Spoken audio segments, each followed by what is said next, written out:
鉄鎮工房へようこそおいでくださいました。今回は修理編として収納扉のノブ、プッシュつまみが引っ込まなくなったので、その修理動画をお届けします。修理するのは右側のプッシュつまみ。左側は正常なので、押し込むと引っ込んだままですが、右側は何度押しても飛び出てきてしまいます。扉の開閉については問題ないので、このまま放置している方も多いのではないでしょうか。プッシュつまみって購入するとどれくらいなのでしょうか。ネットで検索すると、どれも1個1000円前後します。結構お高いんですね。しかも、同じものを探しても見当たらず、統一させるためには2個必要。ここは、修理を選択します。取り外すには、裏側のネジを緩めて全てのパーツを外し、外側から全体を引っこ抜くだけで、スポッと外れます。さあ、分解してみましょう。4つの爪で、しっかりはまっているので、1箇所ずつ爪を起こしていきますが、3つ目を起こそうとすると、1箇所元に戻ってしまうので結構難しい。誰か、押さえてて。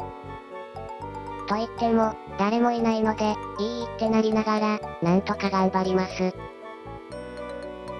おお、やっと外れました。結構でかいバネが入っているんですね。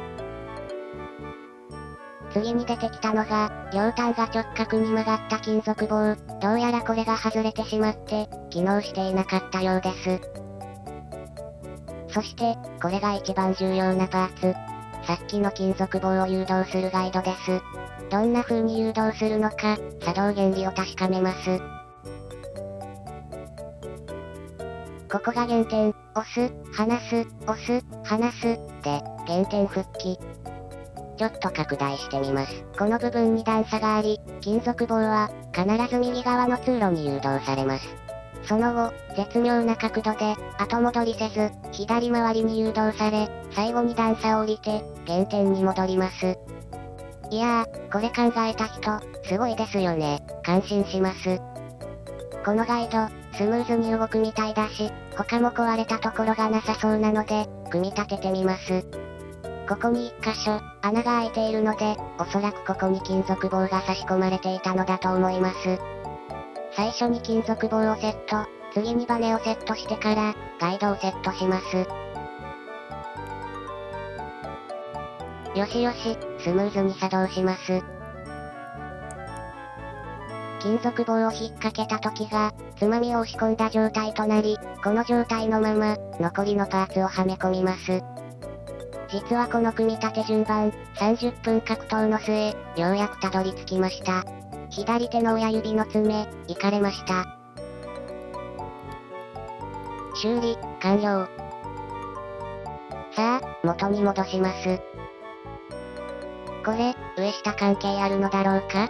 金属棒が外れた原因がわからないので、なんとも言えないですね。まあいいや、取り付けちゃいます。